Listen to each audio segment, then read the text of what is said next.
The Chicago Bears will try to attempt to send the Green Bay Packers home for the holidays after Week 18's matchup. Connor Bedard becomes the youngest NHL All-Star selected player in history. The Chicago Bulls will get back Zach LaVine and Nikolai Vucevic in a Week 18 NFL picks with our girl Christine the Queen Manika. That and a whole lot more at Second City Sports. Hashtag Football Friday on Sports on Chicago starts right now.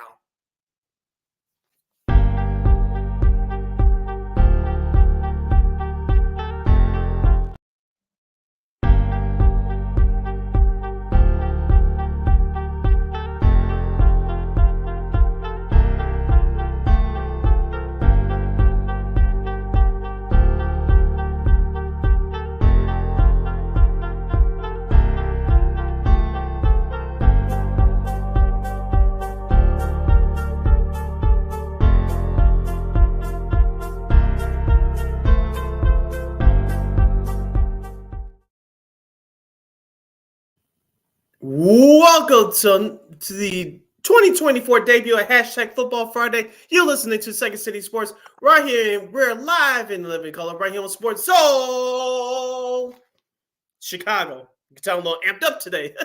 Along with Miss Lakina McGee, which is she. I am Sydney Brown. Hey, that's me. You can follow yours truly on the Twitter, X, and the IG at SidKid80. Once again, it's SidKid80. That's SIDKID80. That's SIDKID80. You can find my Keenan McGee on the Twitter, X, at KXRB, and IG. Make sure you download that Sports Zone Chicago app wherever you get your apps. Make sure you follow Sports Zone Chicago on all social media platforms on Facebook, Twitter, X, Instagram, and YouTube. Please subscribe to our podcast. We're at War Media Podcast. That's WARR Media, PODCASTS. We are on all podcast platforms, including that iHeartRadio app. And while you're at it, please give War Media a follow at WARR Media on Facebook, Twitter, X, Instagram, and YouTube. And thank you very much in advance for your support. Like, share, subscribe, and tell your friends. We are unapologetically fun, and we have very definite opinions. If you have any definite opinions during our 2-hour extravaganza we call a Sports Talk Radio Show, you can always find us at Sports Zone Chicago's Facebook page or at Sports Zone Chicago on YouTube. Type in those questions or comments in the comments section. Lakina will get them up on the screen for you. But if you decide to troll and or do something silly, dumb, or stupid, I've given Lakina full power to give you fools to be a land be a boot. Toodles. But before we begin, we must remind you can catch Sports Zone Chicago now available on Roku TV. That's right. So celebrate with the squad and get with the program. Sports Zone Chicago is now available on Roku TV. If you already have a Roku television, just tap on that sports folder and download that Sports Zone Chicago app.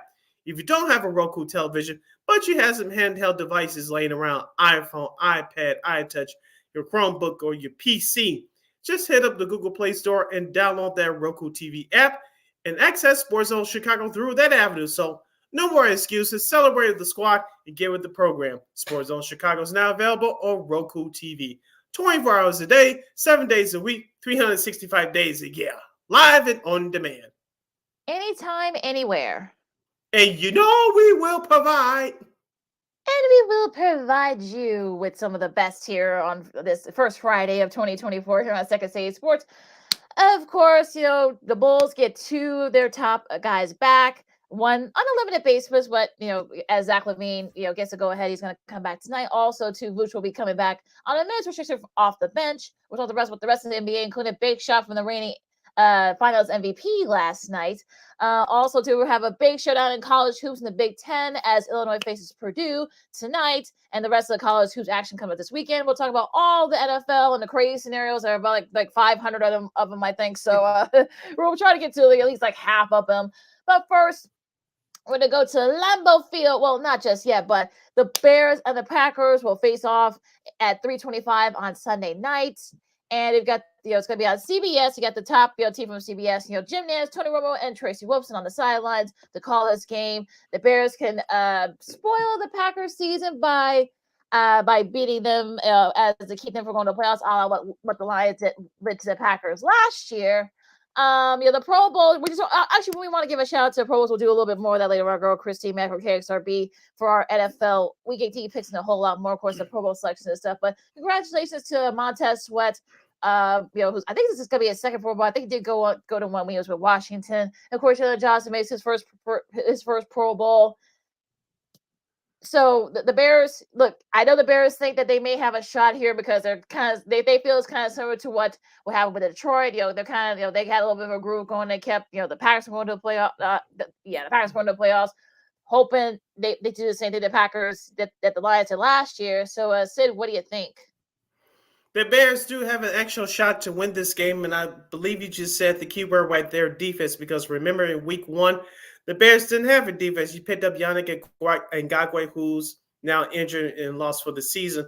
You didn't have Montez Sweat. The secondary was healthiest as it could be, of course, before injuries started to hit the wall. But they got shredded by the Green Bay Packers on opening day. Jordan Love looked like a comparable quarterback.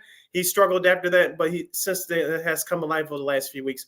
The Bears have a better defense now. Justin Fields, a large part of it in that first game was Luke Getsy's fault for the horrible ass play calling, and Justin Fields didn't play well either. He helped contribute to that loss. But the Bears are rolling in with confidence right now. Justin Fields has improved a lot since then, ever since that injury in the middle of the season as well. And the Bears actually have a running game with Roschon Johnson. You still have Deontay Foreman, Khalil Herbert starting to pick it up. So the Bears are a more complete team now than they were back in week 1. Now, on the flip side for Green Bay, outside of Jordan Love that I mentioned just a moment ago, they have injuries with their wide receiving core, in particular Christian Watson. Aaron Jones has been their running back who's been injured all year. He's starting to pick up over the last 2 or 3 weeks. But my concern with them is their defense. The defense started off hot at the beginning of the year, but it's shown some kinks and chinks in their armor over the last few weeks. I know Jair Alexander is doing more dumb stuff than ever before, and we'll get into that at some point. But their run defense has not been impressive, in my opinion. I think that this Bears team can run the ball very well on this Packers defense. So it's a you can compare and contrast these two teams all you want to, but compared to week 1, I think both these teams are going. One team is pointing up, and the other team is pointing down. Well, I would say that the Packers have kind of been level, and I know they've had some questionable losses. I know that they probably would have already clinched a playoff spot had they not lost to Tampa or even to the Giants before that on Monday night. I think that loss still kind of haunts them. And also too, they lost to Tampa, so that was kind of like okay, but they were able to kind of put it together. They had to kind of like literally sort of like keep the Panthers at arm's length. They almost lost to the Panthers. Minnesota, they kind of show the old Packers from the first couple of weeks, dominating them. I mean, have the Bears improved a lot? Yes, but I think on an even playing field, I know Jalen Johnson is doing all this talk about, hey, we're on the up and up or whatever. But okay, we'll prove it on the field then, because I know that because I know yes, you didn't have Montez Sweat. I want to see how he does against Jordan Love. But also too, the Packers. I mean, Jair Alexander loves playing the Bears. He had at least one interception or some type of turnover. So he loves playing the Bears as well. I know Rashawn Gary has been around too. He's going to want to go at it too. So yeah, I mean, look, I'm not going to sit here and say that the Bears don't have a shot. I mean, they do, but I'm not going to say that the Packers are just going to roll over and okay, but. Look, they've got a lot to play for, and so do the Bears. I mean, it's one of those days where I'm like, look, I don't know if this is going to be the key to. We'll see if Fields has a good game against the Bears. I still don't think. I think Poles has had his mind made up. I don't think whatever happens here, whether Fields throws for like 3 touchdowns or he throws for like 3 interceptions, including a couple of pick sixes. I don't think I think he's already made up his mind. Whatever happens here, look, they've already improved their win total. I know they would love to spoil the Packers' season. They'll again have their spoiled again, but I think for me it's going to be interesting to see if they can keep Jordan Love upright. John Runyon, who's a guy who's been around for a long time. He knows how the Bears operates. Romeo Doubs has actually been one of those guys that actually has improved a lot lately. And Aaron Jones, we'll see how he does against that run defense for the Bears, because Jones also always has a big showing against the Bears. We'll see Christian Watson. He's been kind of in and out the lineup with that hammy.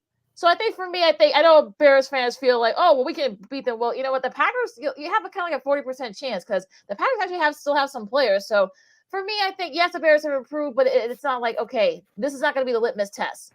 We'll see how they do against this Packers. I'm sure they're gonna look all this talk. I'm sure the talk is gonna be the same thing in Green Bay. So I don't want it. So all these Bears fans that are kind of like jovial along and stuff. But I think the Packers may have something to say about that. You say there's a chance.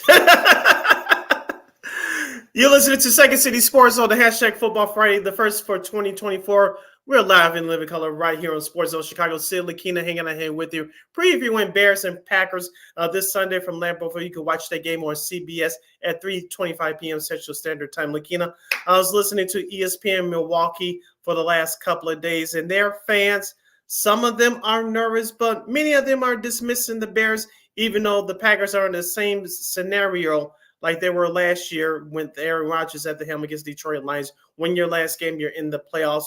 But a couple of their hosts, including former Packers tight end Mark Chmura, who sounds really boring and bitter, by the way, but that's besides the point. But they were saying that, some of the Packers fans don't give a damn about the Bears. They're not worried about the Bears. Not saying that they're going to win this game easily, but they're not worried about the Bears. Their biggest rival is the Minnesota Vikings, which I know there's a rivalry, but it's always going to be Bears and Packers in my mind. But a couple of other hosts from this particular show I was listening to, they said that, despite what we talked about with the Green Bay Packers leveling themselves off now with their struggles, especially in the middle of the season, they didn't expect this team to be here at this point.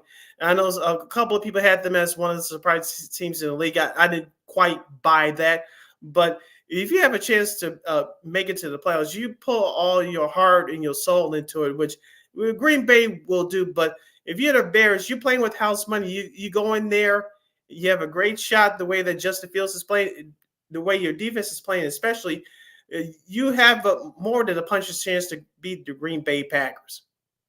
I mean, yeah, like I said, I've been hearing, I've listened to some of those stuff programming on the Milwaukee. You hear the same thing, and I've heard on both radio stations here in Chicago. There are some people that are being dismissive to the Packers, saying, "Oh, they're not that good. Oh, they're terrible," or blah blah blah. We're better than them, and yada yada. I mean, look, it's a rivalry, game. So yeah, of course, they're going to be, both sides are going to be, whatever the records are, you throw it out the window because it is about the rivalry itself. But and look, I mean, I feel like, I think it's definitely going to be a toss-up game for sure.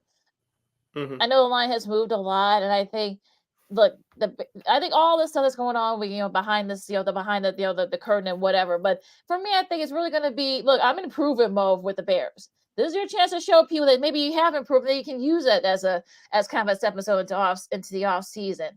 For me, it's just like whatever, the field stuff or whatever moves, what do you number one pick? We'll have time to talk about that after a later time. But I think right now I just need to focus on, Sunday afternoon and see if we can beat your rivals, keep them from going to the playoffs. All the other stuff can kind of, go on from there. And I know that you've heard Jalen Johnson, do all the talking and whatnot. So, for me, I'm like, okay, you did that in week 1. And look what happened. Can you change the course in week 18? Wait and see. Yeah, like I said before, this Bears team is more focused. They're playing with more confidence, unlike going into the week 1 matchup where this coaching staff was treating those players like babies, like in the country club. And we said it at the time, if that happened and not playing them much in the preseason is going to come back to bite them in the butt, whether they like it or not. You saw what happened to start the year. Now this team is playing with much more confidence, much better on the defensive end, thanks to the addition of Montez Sweat. You're playing with house money, and you can do some stuff to Jordan Love that you couldn't do in week 1. Gets constant pressure on the quarterback. I think the Bears' run defense actually has improved as well. Javon Dexter Sr. has improved as well. So, and don't forget about our linebackers with Tremaine Edmonds and T.J. Edwards and Jack Sanborn. All of them have improved as a group during the course of the season. Of course, we talked about the young Bears secondary throughout many shows throughout the season. So the Bears, like I said, they're playing with house money, and they have more than a puncher's chance to beat the Packers. Is it a guarantee they're going to beat them? No, but I don't think they're going to get blown out. We'll see what happens on the field. That's what. Look, you can do the talking all you want and say you're confident, but if you don't show it on the field, all that stuff means nothing. We're gonna take a really quick break. Of course, the Bulls will get a little bit of help, as they prepare for these next stretch of games coming, starting tonight, and the rest of the NBA, including a buzzer beater by Nikola Jokic, and a whole lot more. Lakina McGee, Cindy Brown, Second City Sports on Sports of Chicago. NBA talk coming up right after this. This year, my mom got me the perfect bag for back to school. These colorful binders help me stay organized. These headphones are just what I need for studying. These new sneakers are just what I need for the new year. This jacket is a real must-have. My parents got me the skateboard I wanted. It's pretty cool. These scissors really come in handy in art class. These colored pencils, too. These new socks, they can be a real lifesaver.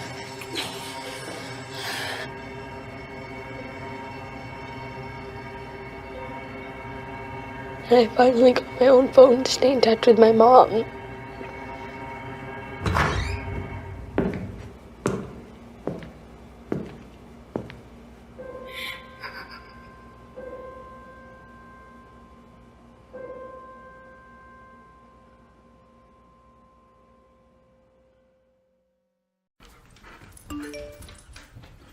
Trisha's having a sleepover tonight. Can I go?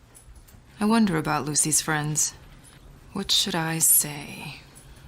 I know you're only 10, but one of these days a friend will offer you a drink. And alcohol at your age can lead to so many things. None of them good. So can I go to the sleepover? Lucy, I want you to promise me I something. finished my homework. Bigger promise. If there's any drinking, I want you to say, "No thanks, not my thing." Mom. I promise you, your real friends won't care. Deal? Sure. Really? I promise, Mom. They really do hear you. Did you pack your toothbrush? For tips on how to start the talk, visit underagedrinking.samhsa.gov. A public service message from the Substance Abuse and Mental Health Services Administration.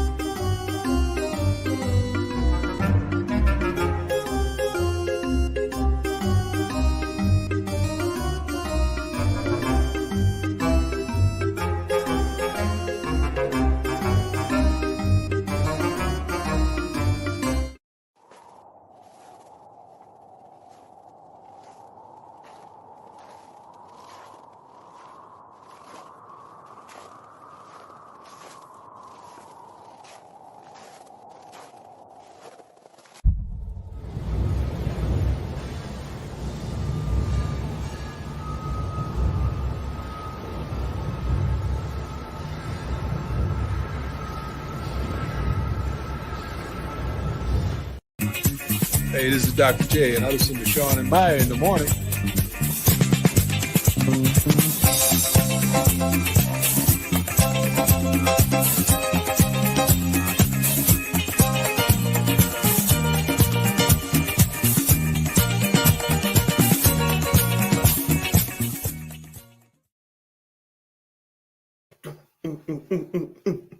We're boogieing right along this hashtag Football Friday, the first episode of 2024. You're listening to Second City Sports. We're live in the living color right here on Sports Zone Chicago. I'm Sid. That's Lakina. You can follow yours truly on the Twitter, X, and the IG at SidKid80. Once again, it's SidKid80. That's SIDKID80. That's SIDKID80. You can follow Lakina McGee on the Twitter, X, at Kids Go Again, the IG. We have 85 minutes left for this extravaganza we call a Sports Talk Radio Show. If you have any questions or comments for us, you can always find us at Sports Zone Chicago's Facebook page or at Sports Zone Chicago on YouTube. Type in those questions or comments in the comments section. Lakina will get them up on the screen for you. All right, Sid. Bulls was a tough one in MSG as the Knicks beat them 116-100. They actually left for a little bit. They stayed with the Knicks for a little while. I mean, this game was on ABC, so they didn't look too bad on national television. And from what I heard, the Rays were actually actually pretty solid.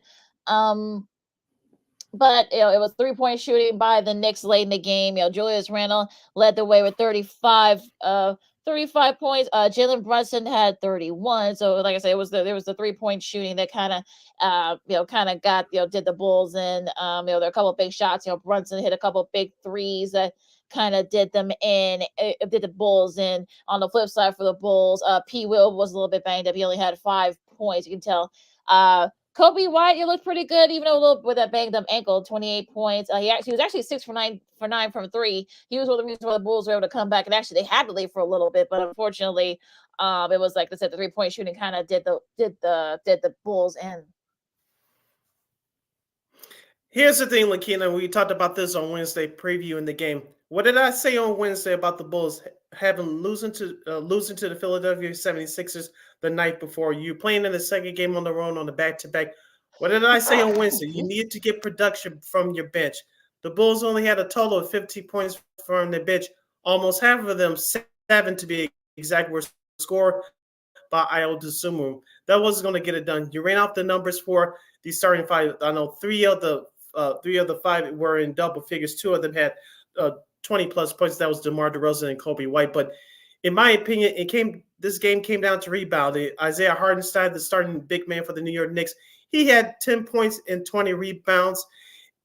He's going to be a big part for the New York Knicks front line outside of Julius Randle because Mitchell Robinson is out for the year.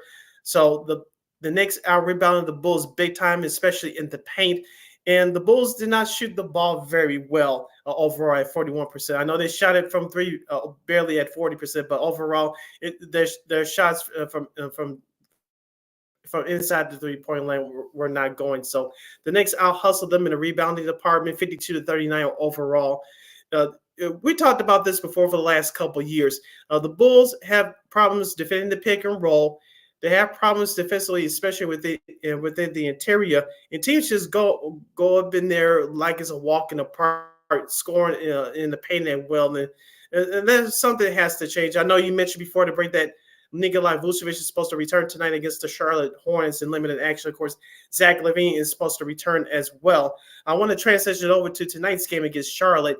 What do you expect from Zach LaVine? Because I said on this program for the last month, whenever he returns, the Bulls have been playing very well in team basketball, especially sharing the ball. I know they had 24 team assists the other night, but can and will Zach LaVine adjust his game a little bit to help the team? Because we all know that when he has the ball, it's very stagnant and he likes to score and not give the ball up. Will he try to attempt to adjust his game just a little bit tonight? Yeah, I think so. I'm sure they've kind of, or sort of maneuvered things around to make sure that, I think Zach has seen how this team has looked without him, and I think if he wants to be a part of this, especially he's going to be stuck with it for like at least the next 6 weeks, if nothing else, or try to kind of like bump up his trade value. I think he is going to have to sort of illuminate and adjust to whatever the Bulls. Hopefully, we have a more free-flowing offense. Vooch is still going to be out. You're going to be having Andre Drummond there in the middle, so that's going to be kind of like how that the facilitator is. Let Kobe kind of lead, be the kind of leader, and also let DeMar be the leader as well. So it's going to be interesting what happens tonight. Look, Charlotte's had a lot of injuries, so they shouldn't have too much trouble with Charlotte tonight. I'm not worried about that game, but it's going to be the games after that. That's really going to be like kind of like the key. So we'll see if Zach is going to adjust to what the Bulls are going to do, because they got the home and home with Charlotte. They to play again in Charlotte on Monday. Don't ask me why. No, I don't know why I did that. Then they've got Houston. Then they got Houston and Golden State at home. They got San Antonio and Cleveland and Toronto. Those are 3 straight on the road. So it's interesting time for the Bulls to try to maybe get some of those wins and perhaps see if they can kind of flow the offense through Zach. So that's going to be interesting to see, especially with Vooch on a minutes limit. So that's going to be the key here. The players I'm worried about with Zach LaVine returning to the lineup tonight are Ayo Dosunmu, Kobe White to a lesser extent, and Patrick Williams. The reason why I have those 3 players mentioned, because all those guys, and Vucevic as well, but I know he's been injured the last few games. But I'm worried about those 3 because they were getting a lot of shots, extra shots without Zach LaVine in the lineup. In particular, Patrick Williams, because you saw his maturation during the month of December. He was averaging close to a double-double. He was shooting closer to around 55% for the month of December from three-point range, and he was actually improving his outside shot. He was playing with more confidence. Can he keep that up? Keep that up with Zach LaVine returning to the starting lineup? We'll see what happens, because in the past, let's be honest here, Patrick Williams, when he's on the floor with DeMar DeRozan and Zach LaVine, he is afraid to take the shot. He was afraid to make the big mistake. Since Zach was out, he's been playing with more confidence, more freely, and his game started to grow. I want to see him, how many minutes he's given on the floor with Zach. Can he continue to keep up that consistent play? I know he struggled the last couple of games, but can he continue to build on his game and grow that confidence again? That whole thing is going to be interesting, because if Zach kind of interrupts the rhythm, I think that's going to be, people are going to be saying, hey, look, this team is better off without Zach, or maybe Zach should come off the bench. So that's really going to be the key to see how this team does. Like I said, the Charlotte games I'm not too worried about. It's going to be the games after that, and then we're going to see what happens there. Now let's talk about the rest of the NBA here. The two games from last night, you got Denver and Golden State, of course. Nikola Jokic just hit a 3-pointer as time expired. It was a tie game.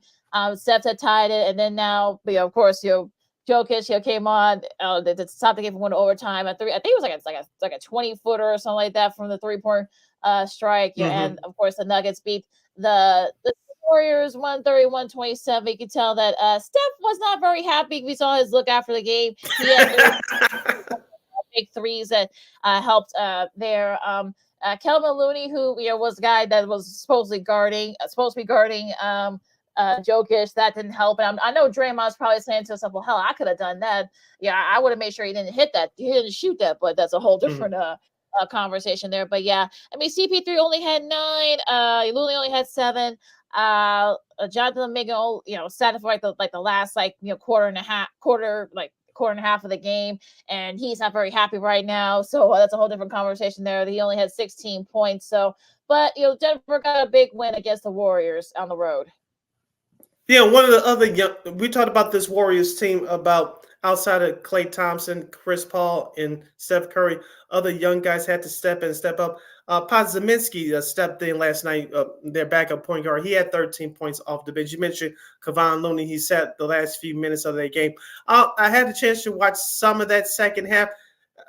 The Warriors had a 13-point lead going into the fourth quarter, and they were still up big with 5 minutes left. Of course, in today's NBA week, that's almost like a 5-point deficit with 3 minutes to go. Back in the day when we were watching basketball, if you can get hot, especially from 3, you can cut that lead down at any time. That's what happened with Denver last night. Aaron Gordon, we talked about in our last show, he was out due to dog bites. He returned to the lineup last night, scored 30 points. You mentioned Jokic did his thing. And also, too, Jamal Murray, as we talked about in the past, being a big-time scorer. We saw that last year, helping Denver lead them to their first world title. He chipped in with 25 points last night. So their big three, I'm talking about Denver, got it done when it needed to happen the most. The Warriors, they just ran out of gas last night. And yeah, you can tell they were forcing shots, especially after once Denver started coming back in the middle of the third quarter. I think that was kind of like what turned the game around for them. So yeah, definitely one of those games that you're smart. You're kind of scratching your head if you're a Warriors fan, as if you didn't have enough to worry about. The other Thursday game, the early game of that Thursday TNT doubleheader. It was a good battle between Wembanyama and Giannis, as the Bucks edged out the Spurs 125-121. Giannis led all scorers with 44. While Mr. Wembanyama had a solid showing, 27 points and 9 boards. They each had kind of had, they each changed, different, shots, over each other. And it was actually pretty hilarious. They actually, kept it going for a little bit, but it was, of course, Giannis being Giannis that kind of got the game, sealed the game for the Bucks. Yeah, Giannis is still showing people that he's one of the top young players in the NBA. And Victor Wembanyama still has some ways to go, but it's nice to get a measure of your game against one of the top players in the league. Also, too, Chris Middleton, I know he was kind of a no-show last night. He only had 12 points. Damian Lillard did his thing. He had 25. Bobby Portis struggled, in my opinion. He only had 5 points off the bench. Pat Connaughton, in kind of a surprising role, he had 28 minutes off the bench last night, and he contributed with 7 points, including 2 for 4 from three-point range. So Milwaukee, as we said, is trying to get that chemistry going, and it looks like Giannis and Damon trying to gel together, but it's going to be health all year long, and it starts with Chris Middleton. He can get his conditioning back and accept that third man role on this team. I think Milwaukee would be fine, but we also talked about too, Lakina, with them trading Drew Holiday. He was last part of that Damian Lillard trade. Now he's with Boston. That team defense is going to be key all year long. It's not just Bobby Portis and everybody else just stands around. We know Damian Lillard is not the world's best one-on-one defender, but the Milwaukee Bucks going to have to, and new head coach Adrian Griffin is going to have to work on that team defense. That's going to be a big thing here. Going into Wednesday's games, if you took the over in the Kings Magic game, I think you might have had a nice little topper to your Wednesday night. 138, 135 in a double overtime thrill. Malik Monk had 37, and including a couple of big shots to had the Kings hang on against the Magic. Paolo had a Boncaro, the second year guy from Duke, had a career high 43 points, but it wasn't enough for the Magic. The Heat, Tyler Hero, keeping things afloat. He had 21 as the Heat beat the Lakers 110-96, and we've seen the Lakers struggle after that midseason tournament, and unfortunately, we're kind of seeing a little bit here. I mean, AD did his thing. He had 29, but LeBron struggled a bit from the field. He only had 12 points, including 0 for 6 from the 3. Reddick, Cam Reddick didn't, had nothing. He only played like half the game. Austin Reeves, I know he's been associated with some Bulls trades.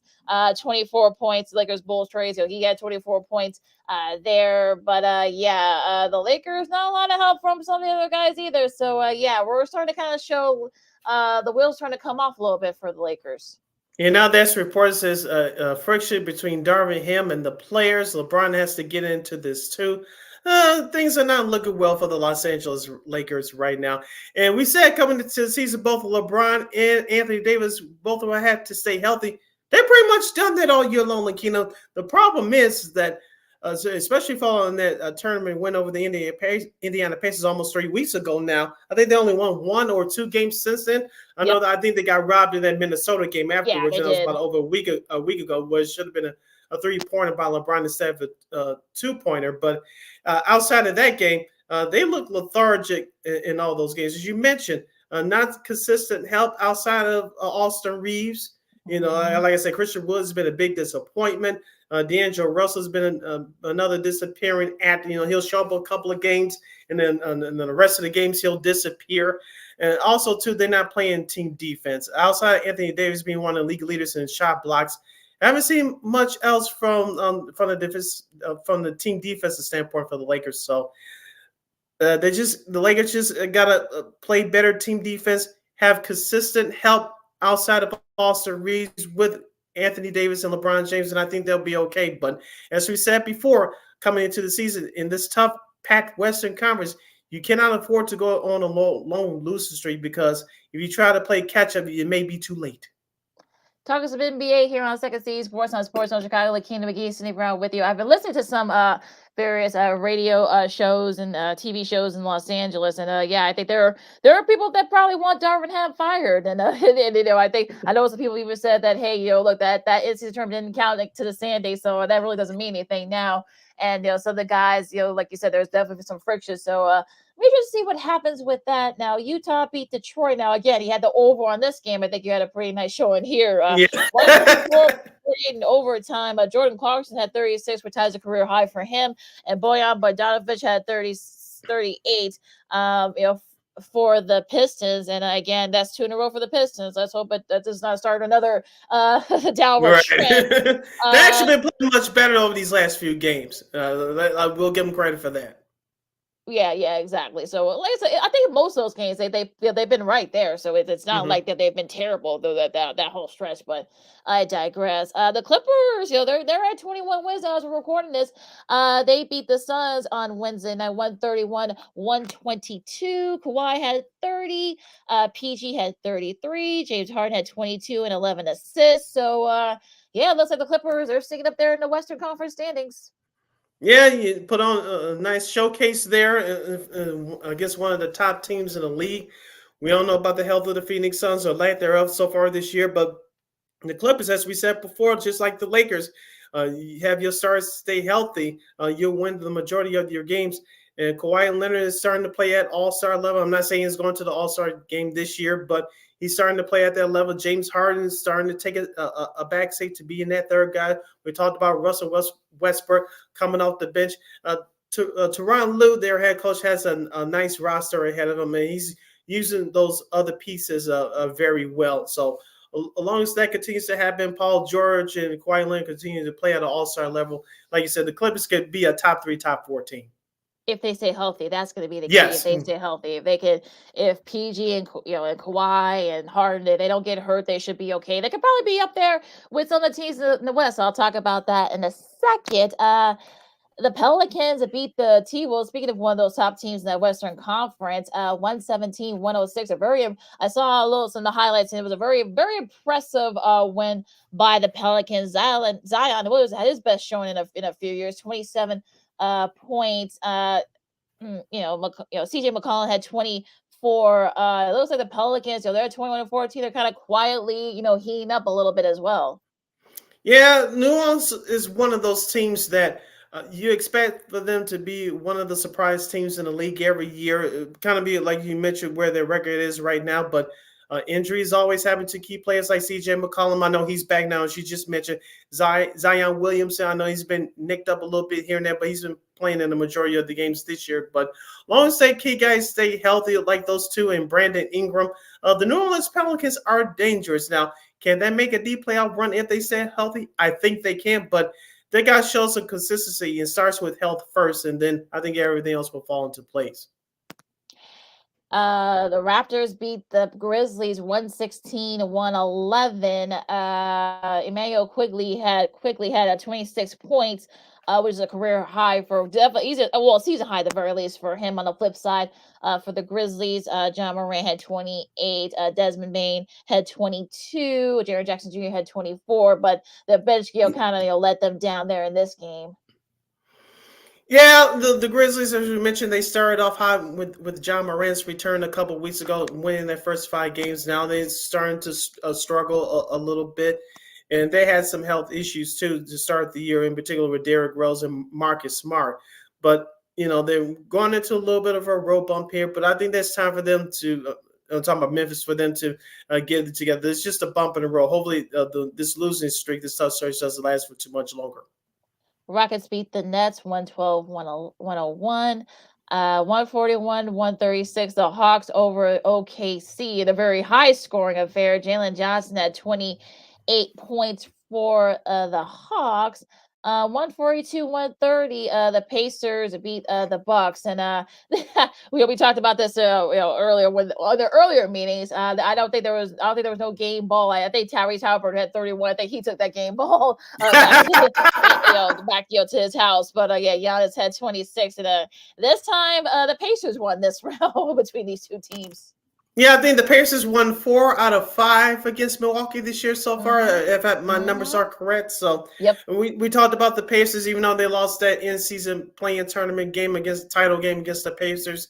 They looked very impressive this year. Tyrese Halliburton, who should be an all-star this year. Rick Carlisle, I'm not going to sit here and say he's going to be coach of the year, but he's doing one of his best coaching jobs in recent years.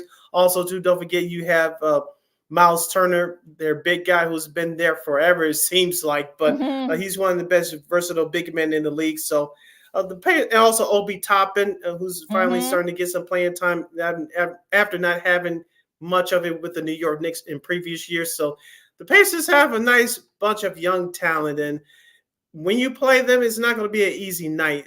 Are they one of the top teams in the East? No, they're right in the middle of the pack in that next tier at their best. But it's not going to be an easy game when you play the Pacers. No, it's not. And you gotta be make sure you're on your A game too with your shot making. So yeah, you're gonna be in an offensive contest with them. You may not, you may win sometimes, but you may not. So yeah, always on your P's and Q's with them. Now, very impressive win by the Cavs. They're starting to get healthy as they handily beat the Wizards 140-101. If I can get my thing up here for the box scores for you guys, Jared Allen, who's been one of those. It was, like I said, it's been one of those guys that kind of kept everything afloat. Now everyone's starting to get healthy. Allen has 17 points. Donovan Mitchell had 22. Max Strus, serve, kind of, being that guy that kind of kept things afloat. He has 24. And nice little fist between Jared Allen and Serena Winters, who does a great job with Valley Sports Cleveland. Their Cavs highlight report. That was actually pretty funny. That, with the no-look fist bump. Yes. Of course, I'm sure they practice that too. I'm sure, but yeah, but and with good reason. I mean, the Cavs are still right there in at over 500. Yeah, we talked about them a couple weeks ago when they came in here to beat the Chicago Bulls. They were the Cavs without four of their top starters, and it's all about them getting back healthy and playing that basketball. And that offense goes through Donovan Mitchell and Darius Garland, one of the top young guard forward combos in the league. So it's going to be up to Cleveland to first of all to stay healthy and get on a nice winning streak, because the Eastern Conference is not as bad as the Western Conference. But if you're in the middle pack of the Eastern Conference, it's up for grabs. Who's going to take advantage of it first? Because it's between them, the Miami Heat, and the New York Knicks. I think between those 4th, 5th, and 6th spots. Yeah, those second tier, that's going to be the key. It's going to be a little bit of a battle going into this weekend. One more thing, Lakina. What was Jordan Poole's numbers from that game on Wednesday? Oh, I gotta get it going there. But yeah, Poole's been, I don't know Poole somewhere, getting the last laugh. And of course, Poole got traded to the Cavs from the Warriors after the whole thing with Draymond. But like I said, I mean, look, he's Cavs got a better record than the Warriors at this point as we're recording this. So let's see here, Jordan Poole. I don't see. Yeah, so I don't see his name on the board here. So I guess he didn't play. Mister, give me the ball. Give me the ball. Yeah. Every time he's a poor man, Zach LaVine. Every time he touches the ball, he jacks up shots. I think it's the ball. Roll it out. Yeah, give me the ball. I think he's been playing on their G League squad. I thought I saw somewhere. So I don't think he's been in the main roster lately. So but yeah, going into this weekend's games. Like I said, a busy weekend in the NBA. Well, busy Friday night. Anyways, tonight you got Utah and Boston at 6. You got Atlanta and Indiana. Take the over on that game. Yes. Okay, so it could be the first to 140 on that one. Probably wins. OKC in Brooklyn. Washington, Cleveland. Should be a good one here. The first game of the Friday night doubleheader on ESPN. You got the Knicks and the Sixers. That should be a fun one there. Corey, talk about the first home and home game between Charlotte and the Bulls at the UC at 7. Minnesota and Houston also at 7. Should be a good one there. Rounding out tonight's schedule, the Friday night we have the Clippers and the Pelicans at 7 o'clock. That definitely should be a good one. We have Portland at Dallas, and also rounding out the night schedule, we have Orlando at Denver, Miami at Phoenix, should be Detroit at Golden State, the Grizzlies at the Lakers. That's the second game of that ESPN Friday night doubleheader tonight, and we'll have Toronto at Sacramento. Safe to say that Golden State will not be in a good mood, so Detroit better watch out. What happened with Denver last night. Saturday, just 4 games. You got Boston, Indiana at 6. You got the Knicks and the Wizards at 6. Also, Philly, a home back-to-back, as you can say. They face Utah as they start their West Coast road trip, the Jazz.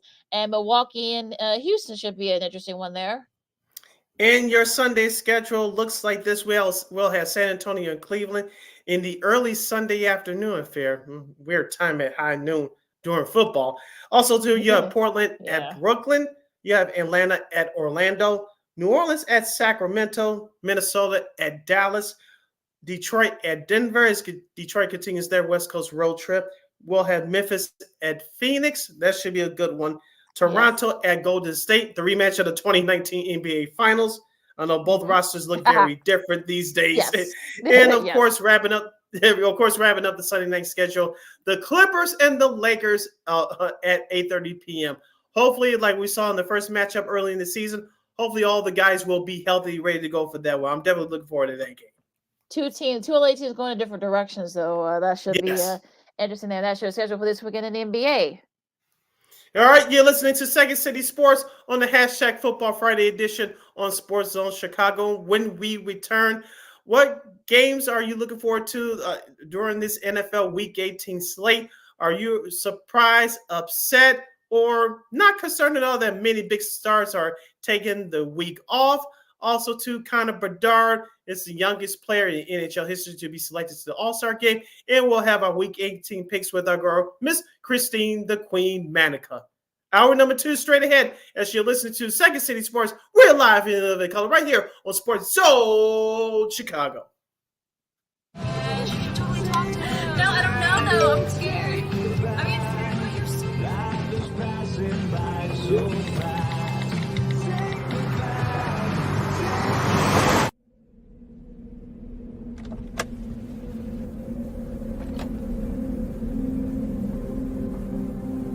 Do you know that you're in my lane? No, not at all. Are you not paying attention? Are you texting? I was just checking in with my mom. I was telling her that I thought we'd be home by 6. It's okay. There's enough time. Just pay attention. I'm not even halfway through my text. There's no way. I'm not even going to look up. My babies are in the car. You have to pay attention. It's just supposed to be a quick text. I'm so sorry.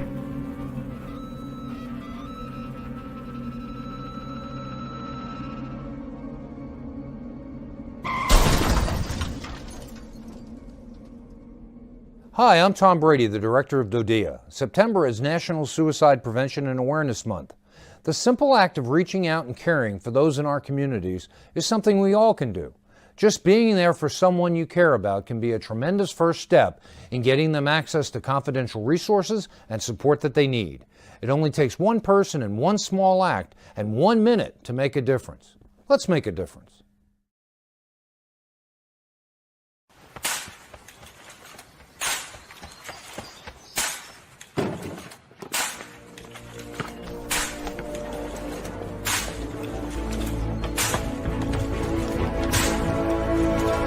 Move it!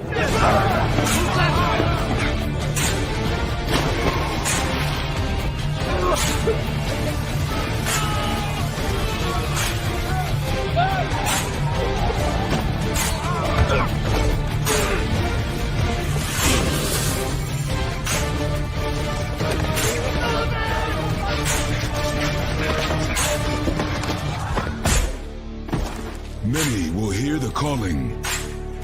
Few will earn the title. United States Marine. The few, the proud, the Marines.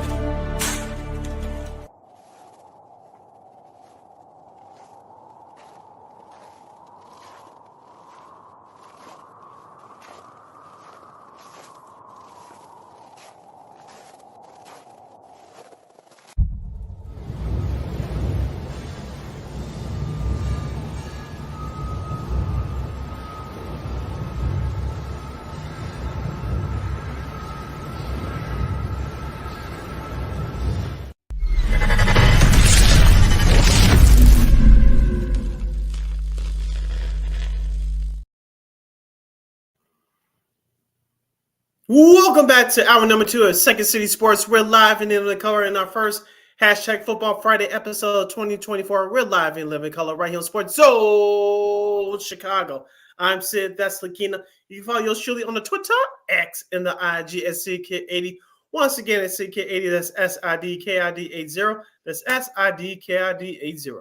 You follow my Keena McGee on the Twitter, X, like KXRB, and the IG.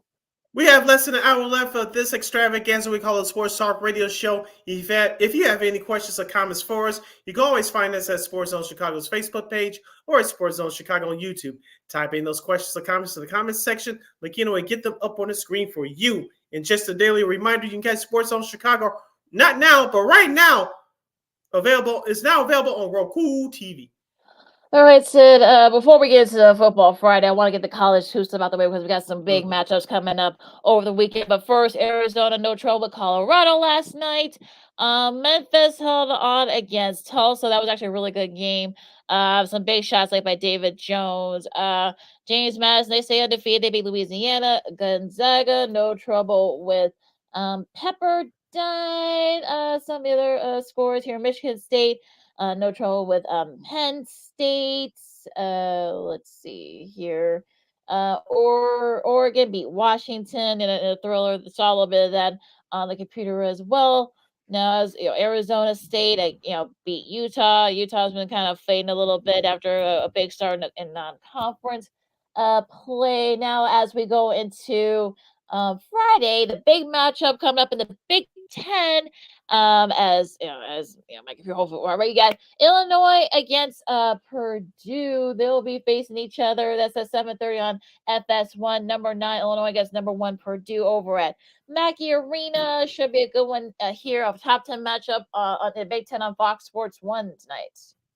Yeah, we talked about the suspension of Terrence Shannon Jr. He's not going to be with the team for the foreseeable future. We won't get into the story right here. As Lakina always says, Google is your friend. But we talked about this the other day, Lakina.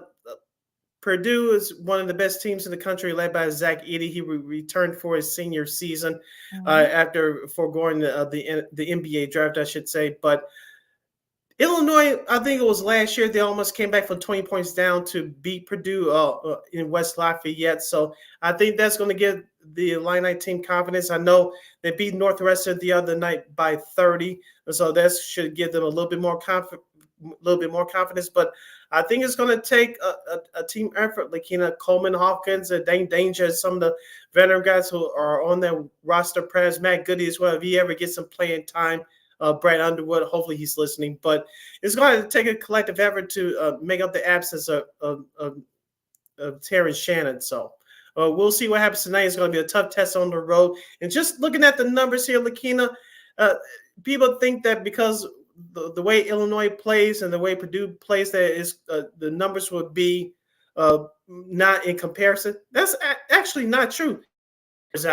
In points per game, Illinois almost 84 points per game, Purdue 85.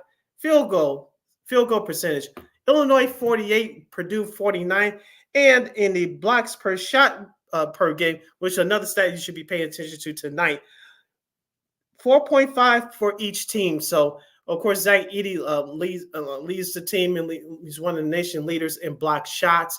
And so he's going to control the paint for the Purdue Boilermakers. So Illinois, we know that when they get it going, especially shooting the ball from the outside for the 3-point range, they're unstoppable. But once they get it going, and when they start missing a few, they rely on it a little too much, and they fail to generate any more offense and get into the free throw line. So I think for Illinois, you surprise Purdue a little bit. Attack Zach Edey, try to make him go into foul trouble early. If that's the case, Illinois will have a big chance of winning this ball game. But if they start falling in love with the jump shot a little bit too much, not challenging Zach Edey, especially on the defensive end, it's going to be a long night for Illinois. So I think it's going to be a competitive game. I think it's going to be a very good game. But I think Purdue have just a little bit more than Illinois does, especially without Terrence Shannon. So I think Purdue is going to win this game between 5 and 6 points. So as Lakina said, you can watch that game tonight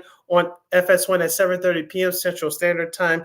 Purdue is the number 1 ranked team in the country. They check in at a mark of 13-1 on the year, while the Fighting Illini check in with a record of 11-2. The Illini are on a current 4-game winning streak, and while Purdue is on the current 6-game winning streak. So something we'll have to give tonight. Now, here's your schedule for the rest of the college basketball action for tomorrow, Saturday, in Top 25 at 11 a.m. on CBS Sports Network. You have number 7 Marquette paying a visit to Seton Hall in Big East action.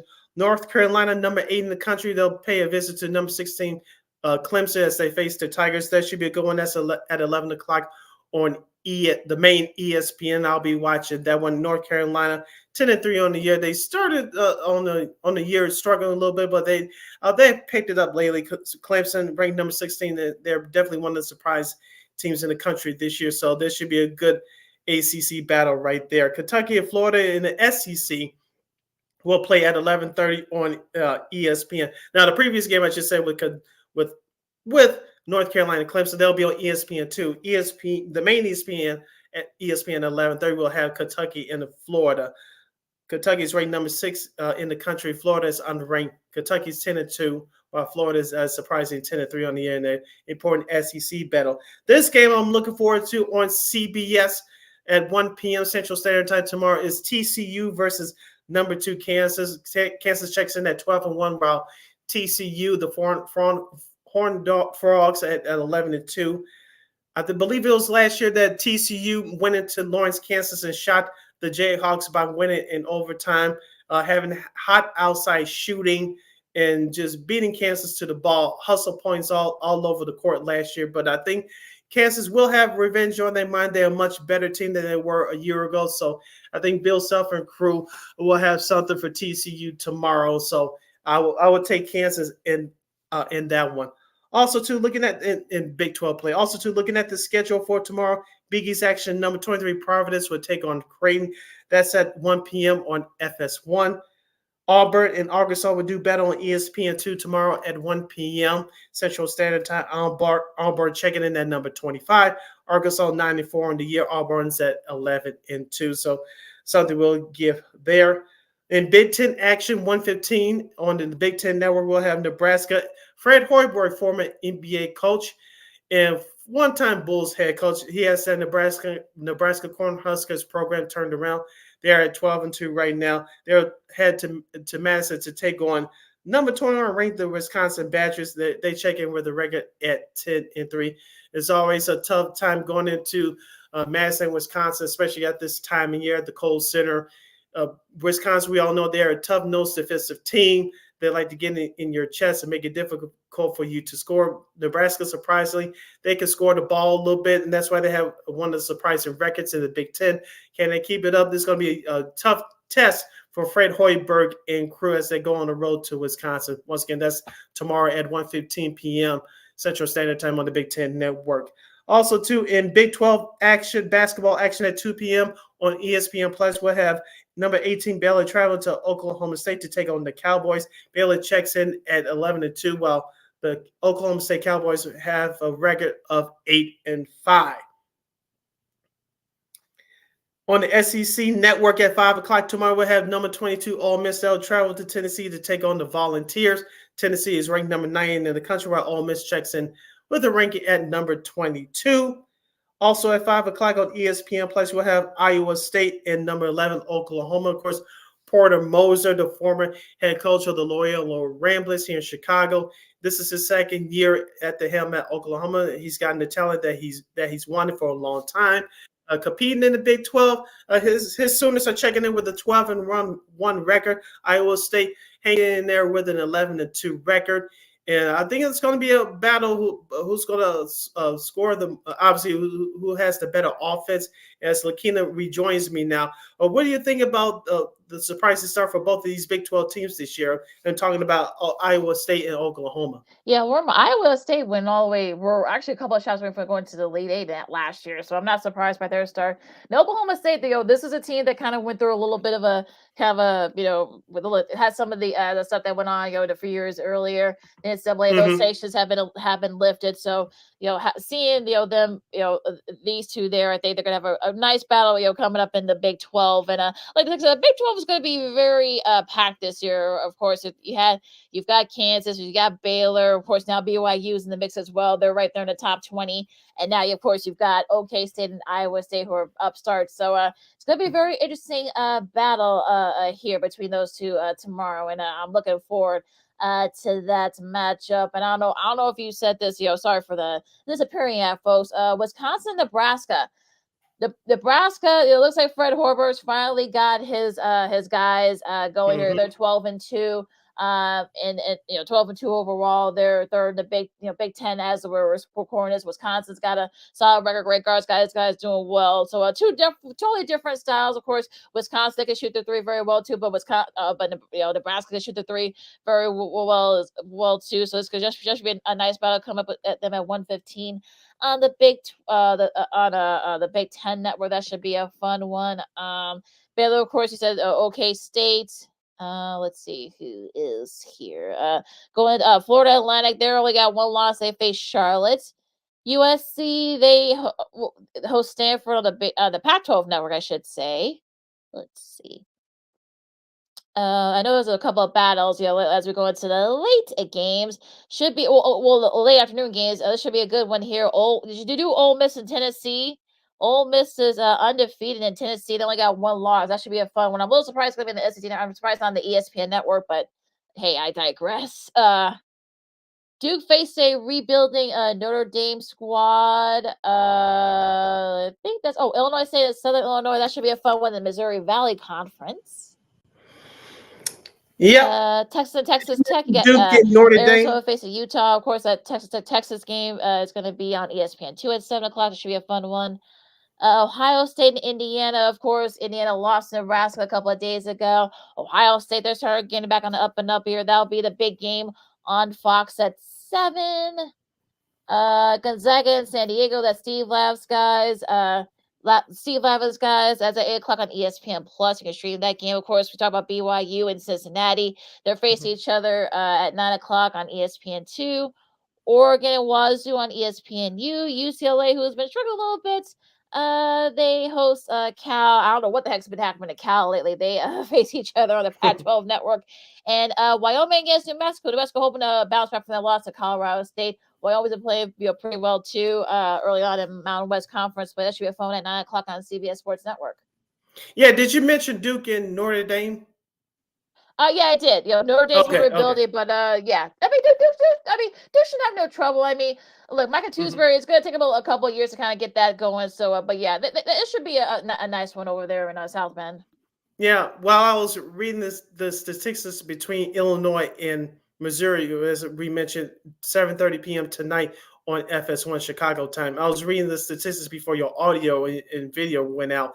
These two teams are similar this year in statistics, but the two things that Illinois should watch out here for tonight, rebounding and block shots. And we know Zach Edey is a very good offensive player, but he makes his impact, his bread and butter on the defensive end as well. As I said before, I don't know if you agree with me on this.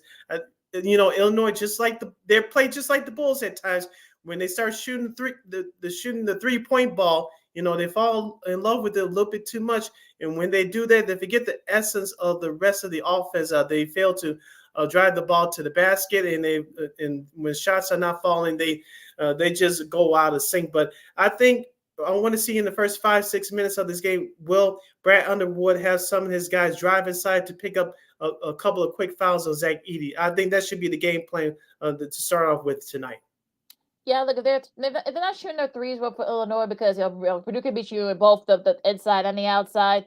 So that's going to be the key. If they don't shoot their threes early, I think that's really going to be the key here for Purdue. I think because they can get you both in the front and in the middle, because we know Zach Edey can shoot the three as well. So that's going to be the key here for Illinois. And did you mention North Carolina and Clemson? Yes. Okay. Clemson is one of the surprise teams this year. I know they're known as a football school, but they're coming out of the gates this year. And I'm interested. I mentioned to the audience before you rejoined us, I'll be watching that game tomorrow. I know Carolina's been struggling a little bit. I know they lost to Kentucky a couple of weeks ago in that CBS Sports Classic, but they turned it around here recently. They're 10-3 on the year, while Clemson is at 11-2. So I'm really interested to see what this Clemson team looks like. This will be my first time watching them in person. We know about the talent that they have in North Carolina, led by head coach and former player Hubert Davis. So I'm really looking forward to this game. Yeah, I know Clemson lost a tough one to Miami. They lost against Miami pretty handily. Jim guys, I think that was like their second loss of the season. But I think, look, Clemson sort of, like you said, they're right up there with the Oklahoma State has been one of the, and even you probably say, we talked about them Oklahoma as probably one of the surprising teams in college hoops. Also, to Ole Miss. I talked about that game as well. They're undefeated. They face Tennessee. That should be a fun one down there in Knoxville. And I'm a little curious to see if they can overcome the adversity. Brad Bromwell's got, has his guys playing very well right now. So let's see how they do against North Carolina. I know, they've had some success in North Carolina, so that should be a fun one down there in South Carolina. Now going into Sunday's matchups here. Michigan and Penn State on the Big Ten Network. Wichita State and Temple, that's at noon on ESPNU. We're going right into conference play. Let's see here. Memphis and SMU. Those two always have a nice battle against each other in the America. That's going to be at 4:00 on ESPN. Maryland and Minnesota, that's at 4:30, and Northwestern hosts Michigan State. So Northwestern, they've been sort of like their starts kind of falling a little bit. They're still 10-3, so they're not in a bad spot, but I know they've lost. Of course, we talked about that loss to Chicago State, but they lost to Illinois pretty badly on Wednesday, and we'll see how they do. Michigan State, they're starting to kind of claw their way back into it, but you said Michigan or Michigan State? They're kind of clawing their way back into it. Yeah, Sparty. They're kind of clawing their way back into it. So this will be interesting to see how these teams are at this point as we go early on in Big Ten play. Yeah, head coach Chris Collins has a big task on his hands. As you mentioned, they lost 2 of their last 3 games, or their last one against Illinois by 30 points last week. Is going to be key how this team turns it around mentally, because you mentioned with that 10-3 record, this with this lackluster effort continues. You can find yourself out of the Big Ten race and perhaps grabbing one of those top 4 spots come tournament time, conference tournament time. So I think they'll get it done. Get it done on Sunday. It's not going to be easy, but this team is too talented, and they establish a culture, they establish an identity for it to really get low like this. You're listening to Second City Sports on Sports Zone Chicago. Sid Lakina here with you, wrapping up our college basketball talk. Lakina, I want to get your thoughts on TCU and Kansas. That's on CBS at 1:00 tomorrow, Saturday, for those who listen back on the replay. I believe it was last year, as I mentioned, that TCU went into Lawrence and beat Kansas. Beat Kansas. The Jayhawks have revenge on their mind. They're a much better team this year than they were last year. Do you expect a blowout, or do you think the Horned Frogs will give them a game again like they did last year?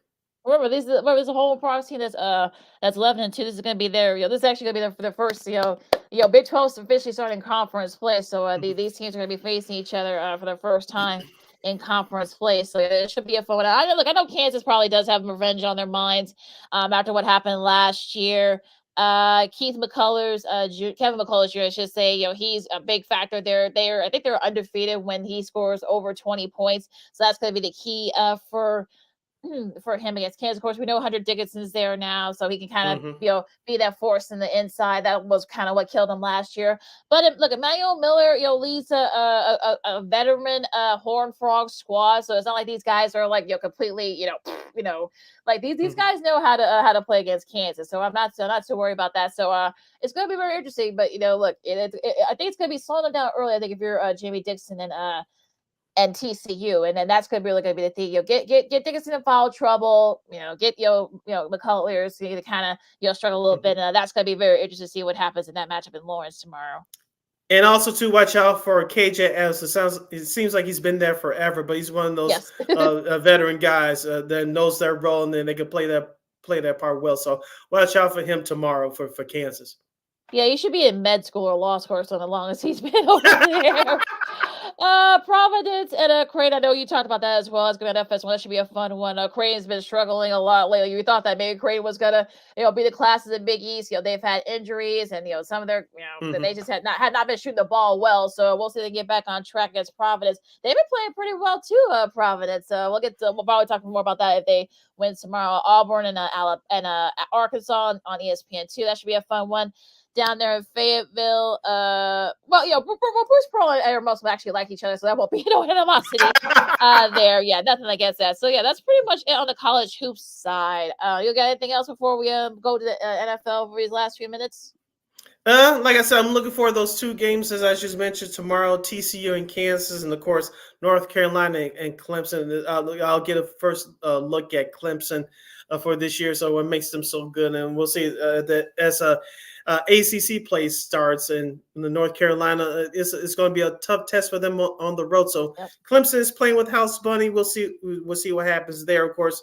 I gave my prediction on tonight's game. I think Purdue is going to win by a few. I don't think it's going to be a blowout against Illinois. So we'll see what happens with that. I'm really interested to see how, as mentioned earlier before you rejoined us, that about Nebraska. They're one of the surprise teams this year. They're outside the top 25. Fred Hoiberg, as you mentioned, has the guys that he wants. They're 12-2 right now. It's going to be a tough test for them going into the Kohl Center in Madison, Wisconsin, to take on the Wisconsin Badgers.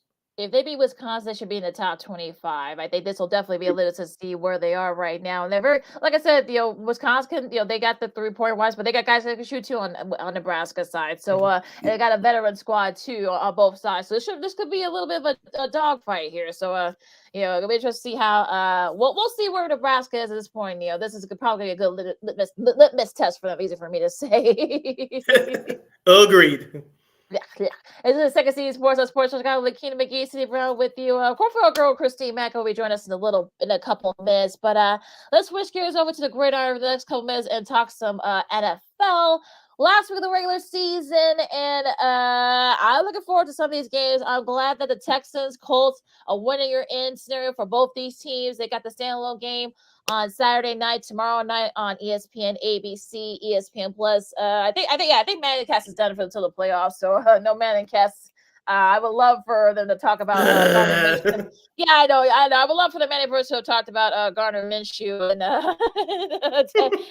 CJ Stroud. Of course, both these games are going to be on ESPN, ABC, simulcast and whatnot. But this scenario here, to me, I think this is going to be interesting because I think the Texans are kind of like right there. They clinched their first win of the season about like 2018 or something like that. D'Amico Ryans is definitely like in that picture for Coach of the Year. They've got a really solid. Of course, we know about CJ Stroud. They got a great offense. Their defense is really solid. Gardner Minshew has kept things afloat. Got Jonathan Taylor over there in Indy. Their defense is pretty good too, but I think for me, it's really going to be who gets that that quick start first. That's going to be the key for me as to who will win this game and get one of those playoff spots, and perhaps even if you're the Texans, perhaps maybe even win a division. Yeah, it depends on what happens Sunday between the Jaguars and the Titans. Of course, this is an elimination game. Whoever loses this game, I think, is out of the playoffs unless Jacksonville loses on Sunday. So we'll see what happens. But don't forget about Michael Pittman Jr., the Colts stud wide receiver. He has over 1,100 yards receiving and over 100 catches, 104 to be exact. So I believe he's going to be a factor as well. On the flip side, you mentioned about C.J. Stroud. Devin Singletary, you got to give him the rock between 20 and 25 times, in my opinion. Yeah, I actually agree. And of course, our girl is here with us. Let's get her up here real quick before we go to break. She is our girl, your girl from KXRB, Miss Christine Manika. Hello, Christine. Hey. Hello. How are you? We're doing great. How about yourself? Wow. We're doing good. Yeah. All right. Happy New Year. Your alma mater's sweater on. Oh. Oh, you have your alma mater. I do. I do. Yes. I do. Pride us outside. Yeah, the old stomping grounds for the early queen. Yeah. For a year anyway. Yeah. Well, even still, yeah. The Cougars of St. Xavier University, for those of you who are wondering, it's just outside Chicago, the south side of Chicago. Yeah, we were just talking about some of these games, Christine, in week 18, and we probably do one more before we go to break because there might be about 100 different scenarios for some of them. We'll talk about the Bucks and Panthers. If you're the Bucks, look, you could have a playoff spot against the Saints, but you didn't show up. So now you gotta basically just don't wet the bed against the Panthers, and you're in the playoffs. So without giving your picks, guys, What do you think is going to be the keys for this game? Make sure the Bucks don't get caught looking ahead. It just don't get in a trap, The Panthers, they when they want to be, they are sneaky. We saw that a couple of times in the few games that they did win this year. So I would just say keep on playing the game, and it helps that it's a home game for the Bucks too. For Tampa Bay, Baker Mayfield, Christine's former fantasy QB, don't turn the ball over. And number 2, get that running game going with Rashard White. We did not see that last week against the Saints. Allowed the Saints defense to control the tempo, control the game. So 2 things for Tampa: don't turn the ball over and get that running game going. Everything else should open up offensively, like it's been for the most part of that second half of the season, minus last week. Yeah, I agree. Just try to get into a quick start and just Don't get lazy. Don't get caught. Hopefully Todd Bowles will get his guys not being too lazy there. All right, we'll take a really quick break. Of course, we'll go more with our girl Christine as of course we do our NFL Week 18 picks. Connor Bedard becomes the youngest player to ever put a spot in the All-Star game, and a big TV contract for the NCAA outside of the major sports. So Lakita McGee, Cindy Brown, our girl Christine Manika from KXRB, Second City Sports on Chicago, our NFL picks, and more coming up right after this. This year, my mom got me the perfect bag for back to school. These colorful binders help me stay organized. These headphones are just what I need for studying.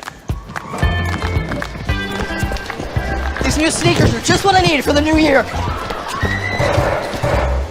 This jacket is a real must-have. My parents got me the skateboard I wanted. It's pretty cool. These scissors really come in handy in art class. These colored pencils, too. These new socks, they can be a real lifesaver.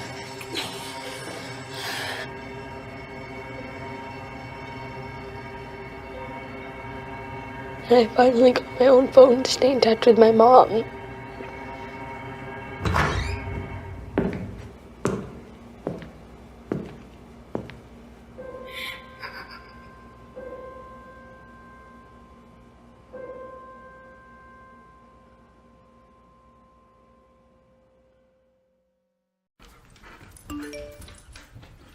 Trisha's having a sleepover tonight. Can I go?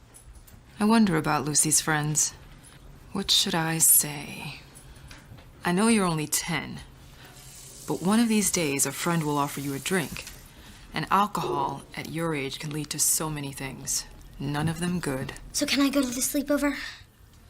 Lucy, I want you to promise me I something. finished my homework. Bigger promise.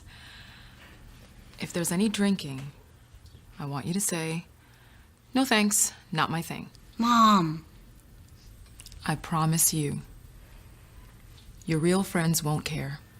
Deal? Sure. Really? I promise, Mom. They really do hear you. Did you pack your toothbrush? For tips on how to start the talk, visit underagedrinking.samhsa.gov. A public service message from the Substance Abuse and Mental Health Services Administration.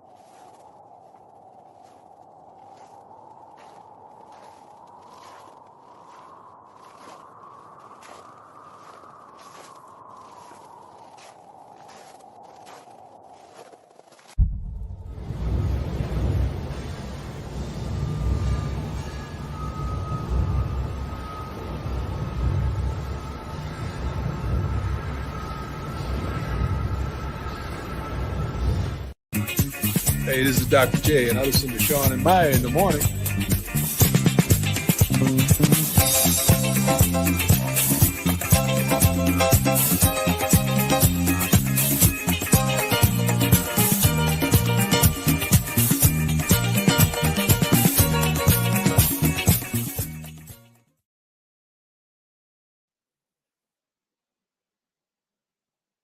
Shoot, brother.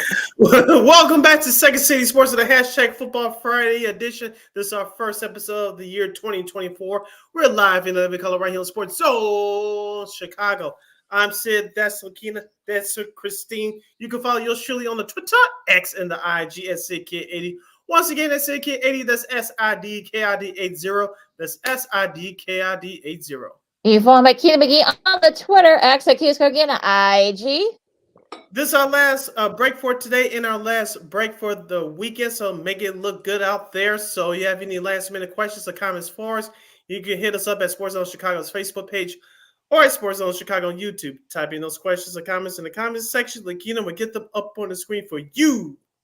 All right, guys, we have our picks. Actually, all three of us actually did pretty well. Of course, right? Right at the end of the season, of course, we all do well, right? we all had 12, and it's still 3 games back for you, and about Christina, 4 games back for me from Sid. So basically, unless Sid totally what's the bed this last week of the season, but which is possible, but unlikely. we see where things happening at all this year. So yeah, anything can happen. But all right, so let's start with these Saturday matchups, a doubleheader. First off, on the docket tomorrow on ABC, ESPN, ESPN Plus, etc. You got the Steelers and the Ravens. Ravens are pretty much sitting everybody. Steelers is basically a win and their end scenario. Sid, you start this one for us. Pittsburgh is favored by 3 points on the road. You just mentioned everybody's sitting that needs to sit for Baltimore since they have the number 1 seed, so they'll be off for 2 weeks. Pittsburgh has really run the ball well these last couple of weeks. You saw that last week in that upset win in Seattle. I think they'll do it here. So I'm going with Pittsburgh. I think just because it's a home game and the crowd always is really good for the Ravens, no matter who's playing, you never know what can happen when the game is on, when it comes that real game time situation. So because of that, and I think the second stringers are going to be on their game too in case they're ever called up, I think it's going to be the Ravens. It's going to be close, but I'm picking the Ravens. It's going to be interesting to see what the mindset is for Pittsburgh, because we know that Tyler Huntley and those guys are probably still going to be wanting to play and wanting to impress. So yeah, I mean Pittsburgh. I'm still wondering what the hell is going on with Pittsburgh. So yeah, I'm going to pick the Steelers and the kind of like the mild upset, I guess, with their second stringers. I still don't trust Mr. Rudolph for some reason. I just don't. But I digress. Glad like I said before you came on, Christine, I'm glad this is a showcase game in the AFC South. You got the Texans and the Colts. Now that both teams who you're winning and you're in. Now for the Texans case, if you win and the Jaguars lose, you can win, not only get a playoff spot, perhaps win a division. So Christine, you start this one for us. I think CJ has had a monstrous year, and given the fact that the Texans have not been part of the conversation, the playoff conversation in the while, they want to be in it. So I'm going to give this one to the Texans. I know it's been really fun the last couple of weeks to see Minshew and everybody else on the Colts kind of rally together, but I think it's the Texans' time finally. Houston. Oh, and they're favored by 1.5. Oh, kind of short and sweet. Whoa, point and a half. Yeah, they're saying that's a pick 'em, I guess. On the road. Yeah, it's kind of weird that they. I guess they don't have. I guess the Vegas know something we don't. But yeah, I pick the Texans too. I think just because they're a little bit better talented team on both the defensive side, and I trust CJ Stroud more than I trust Gardner Minshew. I like Gardner Minshew a lot, so that should be interesting. That's your guy, Lakina. That's your guy. I know that the hair, I guess. But I digress. Okay. First of the Sunday games, a lot of implications here in this one. Of course, we Bucks and Panthers. We said it before we came on. Bucks, just make sure you don't do anything dumb. Baker Mayfield, I know you got some bruised ribs, but try not to do too much. Get your running game going, and you should be fine. Don't get caught with your pants down. All right, top ball. So yeah, I'm picking the Bucks. They should win this one handily. I'm going to pick the Bucks too, especially look, all things considered, Baker has been having a great year. I've all been for the comeback of Baker Mayfield since the Rams era for him, but I'm expecting great things for him to come for the Bucks, and this game is a good step towards that for them, especially come postseason.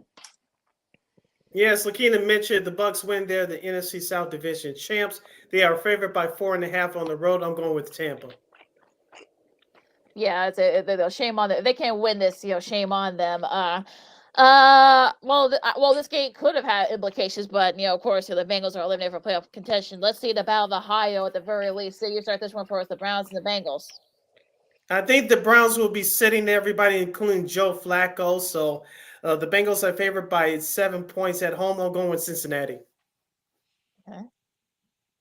You know what? If they're sitting my poor Joe Flacco, I'm picking the Bengals because Jake Browning, why not? And fun fact, me and Chris, we decided that we were bored for whatever reason, and when we were watching the Vikings-Packers games, he's like, do you realize that a majority of the quarterbacks this year all start with the letter J?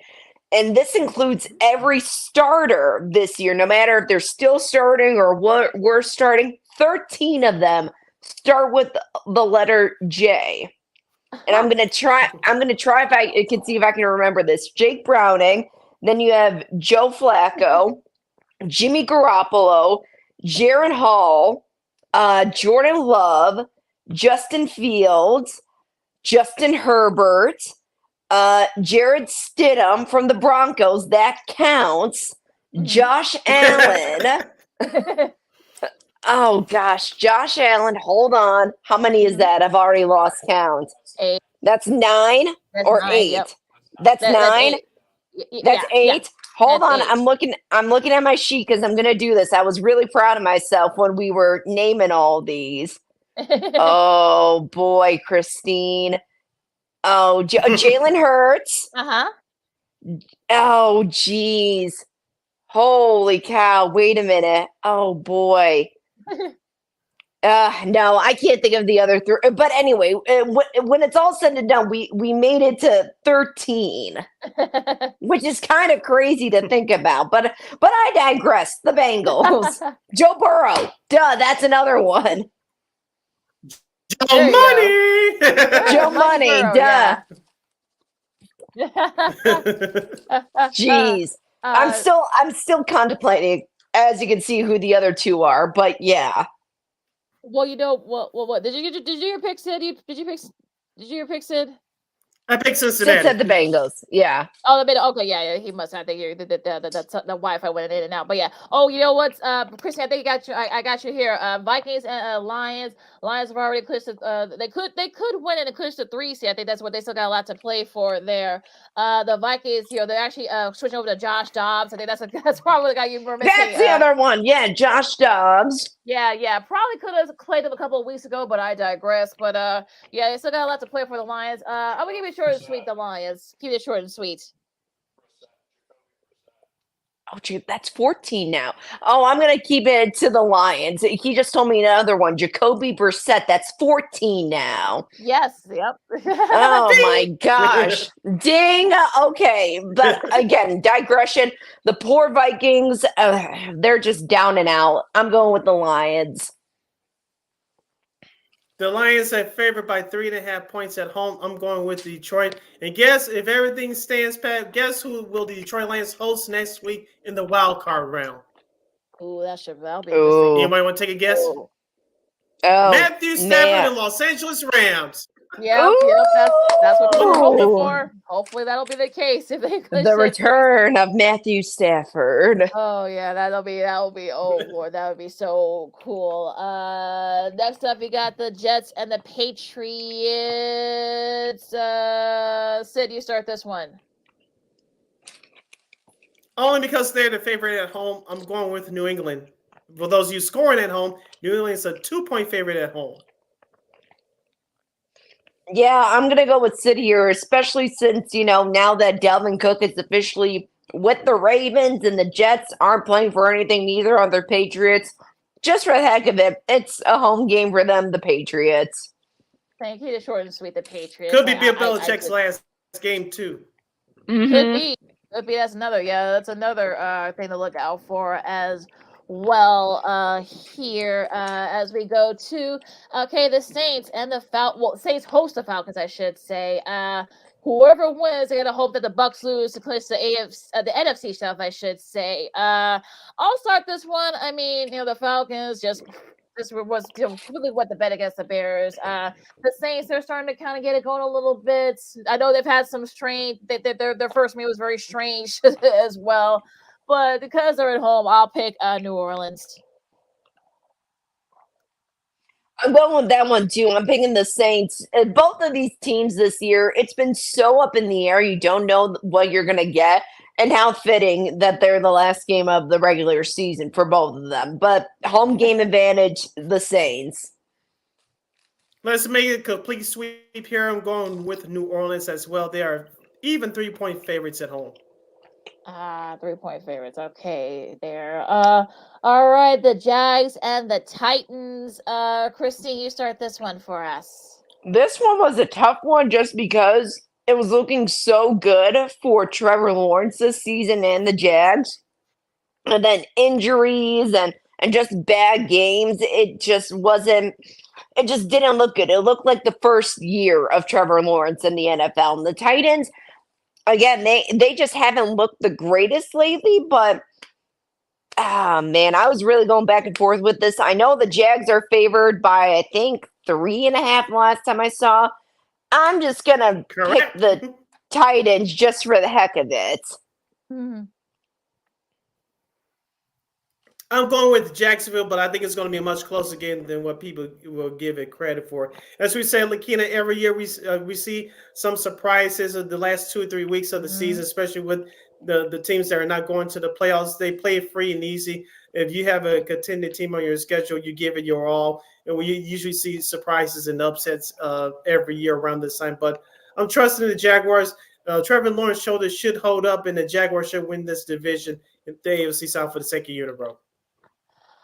Yeah, there are rumors that this could be Mike Vrabel's last game. I'm sure the Titans would love to play spoiler for the Jags. No. I'm gonna let logic kind of come win here. I'm gonna pick the Jaguars, mainly because look, will it surprise me the Titans somehow pull off the upset? Sure, but yeah, I think I'm hoping the Jags can't screw up. Can they? Can they? I don't know. Even with the, can they? Even though no Trevor Lawrence, but I digress. We'll see what happens there.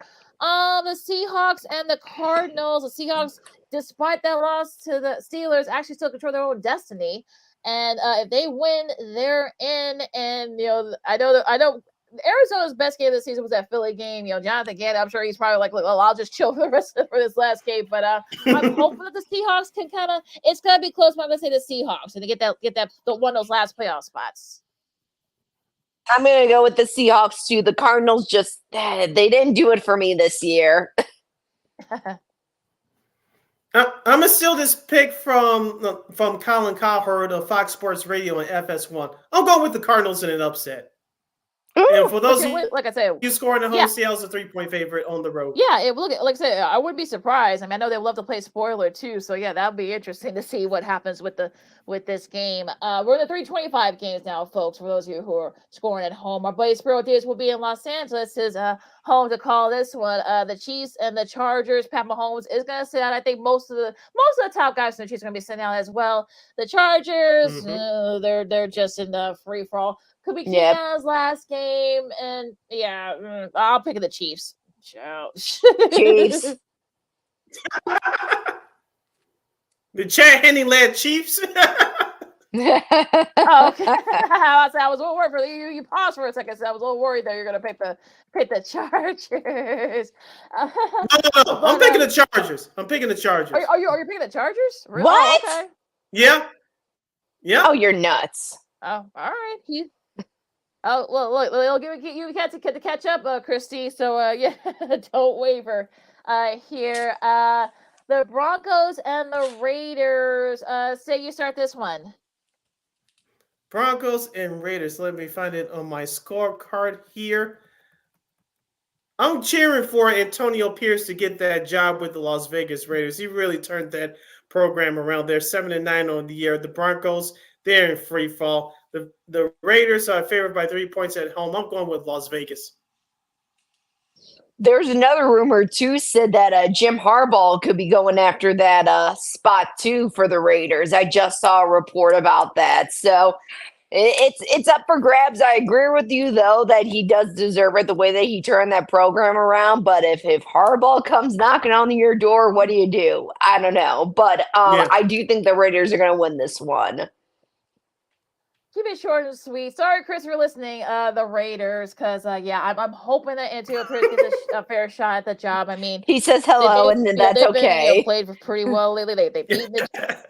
Hi, Chris. Sorry, but I'm picking the Raiders here, and it's just everything's just in free fall here. Speaking of teams in free fall, Eagles and the Giants. Philly fans, once Nick Sirianni gone, you know how Philly fans are, folks. Chris, you got this one for us. I'm gonna go with the Eagles for this one, just because after the last couple of games, they need to show everybody that they are still a team to beat and a contender.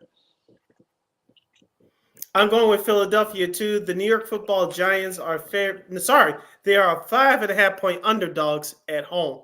Of course, the Giants lost on a missed field goal against the Rams last week. The Eagles lost in a stunning upset to the Arizona Cardinals.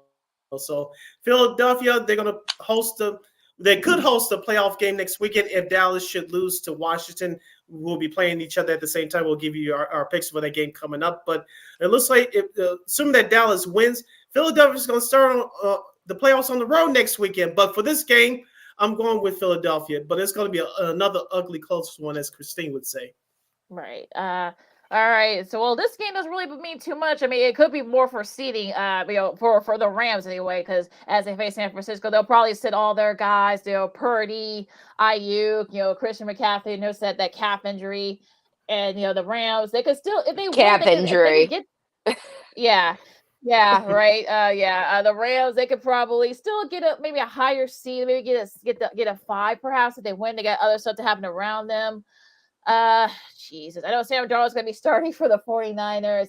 Good grief. I'll say the Rams just because I don't know why, but I'll say the Rams just to be different. I'm still going to go with the 49ers just because I think they're just an overall a good football team, whether they have the starters out there or not. I think the Rams are sitting most of their starters too because with their win last week, they officially clinched the playoff spot. So I'm going with the 49ers, and the 49ers are 4-point favorites at home. Ooh, 4 points. Okay, interesting. Interesting there. Speaking of that Cowboys Commanders matchup, the Cowboys, I mean, they can't lose to the Commanders, can they? I mean, I guess they did last year. Well, yeah, they did last year. Yeah, that is true. But yeah, that was a totally different Commander squad. So, but oh gosh. So you start this one for us. Dallas is 13-point favorites on the road. If they win this game, they'll be the NFC East champs for the year 2023. Especially as I mentioned, what happened last year when Dallas got throttled in our nation's capital. I don't see them doing it again. I know they played like crap at times on the road this year, but you got a number 2 seed with the division title on the line. They will go on the road and get it done. So I'm going with Dallas. Easy, Dallas. Yeah, look, I would love for them to for the Commanders to kind of put send Chico Rivera out in style, but that ain't happening. So I'll pick the Cowboys. And it might be a laugher here. Not a laugher if you're Ron Rivera, but just a hoping. But yeah, just a disappointment how all that kind of transpired. But that's a whole different conversation. The Sunday nighter here on NBC, you got the Bills and the Dolphins. Christine, you start this one for us. This is going to be a great game, and the thing is, with the Dolphins, they seem to have a little bit more of a challenge when it comes to really good teams. And the Bills, they didn't have the best start this season, and now all of a sudden they are back in the playoff picture. But I think the Dolphins could get them at a good moment. I don't know why, but I think they just have I just think they have the talent right now over the Bills at the moment. So I'm picking the Dolphins. Okay. Too many injuries for Miami, especially on that defensive line. Bradley Chubb had a torn ACL last week at Baltimore. He's done for the year. Buffalo can run the ball well with James Cook. Josh Allen is playing well, not making too many mistakes. I know that's hurting the numbers of wide receiver Stephon Diggs, but the Bills have it on a roll right now, and so they like to finish their record away from home with a 500 mark. So I'm going with Buffalo. And Buffalo, as of this live broadcast, is favored by 2.5 on the road. Yeah, to me, like you said, that Bradley Chubb injury, that pass rush, that's a big hole there. So, I'm picking the Bills to win and to win the AFC East title because I mean it's just you feel for the Dolphins and the injuries that transpired during the game against the Ravens, and even being blown out, they still lost a lot of key guys. So yeah, that's going to be that might come back to bite them in the playoffs. So, but we'll see about that next weekend. All right, last but not least, the Bears and the Packers. You got the number one team from CBS, Tony Romo, Jim Nantz, and Tracy Wilson on the sidelines for this game. Like I said, those teams are totally different. I don't think the Packers are that different, but the Bears are a totally different team than what they were in that first game. They've been talking all week. Though Jalen Johnson's on a high for going to his first Pro Bowl. But yeah, I don't think they're there yet. As for me, this here is Detroit. I'm gonna pick the Packers. Although, but like I said, would I be surprised if the Bears beat them to keep them from going to the playoffs? Sure, sure. But I'm in improvement mode with the Bears, though. Like, look, show me that you're not gonna have Jordan Love do what Aaron Rodgers did and own you. I guess according to him, he still says we. So I'm not picking the Packers on this one, but it'll be a close one. There will be a blow like it was in week 1. Yeah, and a shout out to Virginia McCaskey, 101 years young today. The oldest NFL owner. She probably doesn't really decide much, but still, she's the oldest owner ever to date. And when it comes to this game, it's important. It's more definitely riding for the postseason for the Packers, but when it comes to the future of the Bears, this is the important game to see where they kind of go from there. I listened to Colin Cowherd too the other day, and he was reading the latest quarterback report from Justin Fields, and he read an analysis that other people were deciphering, and it's the same thing that I've been seeing, that he's looking better than what he did in his rookie season, but he has a really difficult time reading defenses. And I agree with that. Like, he really still does have a difficult time being in the pocket and being comfortable in that situation and reading those defenses. They did a kind of an interesting segment too the other day where it's like, oh, would you pick Justin Fields or this guy? Justin Fields or Baker Mayfield? Justin Fields or Justin Herbert? Like, it would just go kind of back and forth there. So and he said the same thing too that I was reiterating. He's a great quarterback, but I just don't think it's right for this Bear system. I would love to see him do well in a different arena and to see him thrive, but I just don't think it's been working out for the Bears, unfortunately. He's definitely improved, and this game is definitely going to be a good one. But the reality is the Packers are a way better team than what they were at the start of the year. So I think they're going to take this win. I'm going to pull a Christine the Queen card because at this time last year, she did pick Detroit to upset Green Bay, and that's exactly what happened. I'm going to put him on the table as Ken Davis from NBC Sports Chicago Under Center podcast. You can watch here on YouTube, by the way. As he always says, put him on the table. So I'm going to put him on the table, put the pressure on the beloved. I'm going with the Bears to beat the Green Bay Packers. For those of you scoring at home, Green Bay is a 3-point favorite at home in Lambeau. And obviously, if Green Bay wins, they'll go to the playoffs and face Detroit next weekend. If they lose, they'll be spending the offseason on the couch with the rest of us.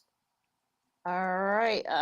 We're not gonna go through all the scenarios because there's way too many of them. We don't have the time. So, and that's scheduled for the week 18, last week of the regular season. This is SEC Sports on Chicago. Lakina McGee, Sydney Brown, our girl at KXRB's Christine Manika joining us, and our buddy Rob Schaefer, who of course used to work for NBCSportsChicago.com for the Bulls. He's been doing the various stuff in various places. He actually just retweeted this from Austin Karp. NFL leads record year for live sports telecast, and according to Mr. Karp, who is really good at deciphering ratings, it was actually the most watched telecast of 2023. 93 of the top 100 live broadcasts were NFL games. Let me say that again. Well, gee, I wonder why. Yeah, 93 of the top 100 live telecasts last year were NFL games. That's just like, you saw all the various ratings. Though both ESPN has some good ratings with their Monday night matchups. Of course, the simulcast on ABC helped there. Of course, CBS and Fox with the afternoon window, the late afternoon window as well. So just an amazing accomplishment there. If you're in the NFL, you're pretty much like, yeah, you're doing pretty well for yourself. You're patting yourself on the back with these big ratings. Yeah, I got 3 words. 1, parody. Number 2, fantasy football.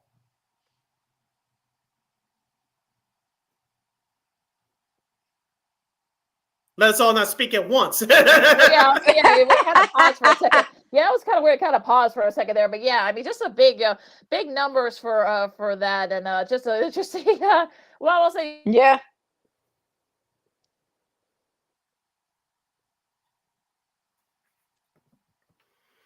It looks like we lost our sound with Miss Lakina McGee, so we'll continue here on Second City Sports on Sports Zone Chicago. Christine, can we hear you? Oh. Can you hear us now, Lakina?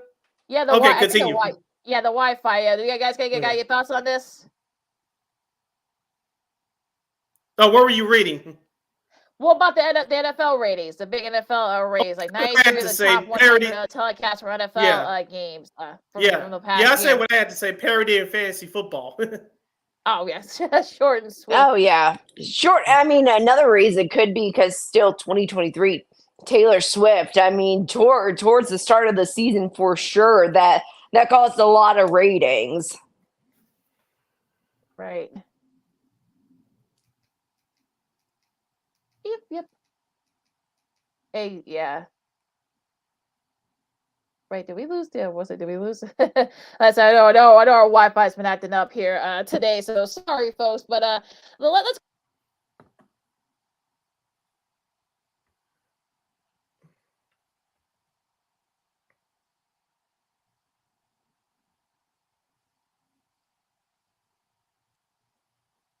Oh, there we are. Yeah, sorry, but I don't know what's going on here with the Wi-Fi through here. But yeah, Connor Bedard, the first nights, at 18 years, like 170, well now 172 years that he's been named in the All-Star game, NHL All-Star game, the youngest ever. And he's like one of the top vote getters. So what do you guys think about that?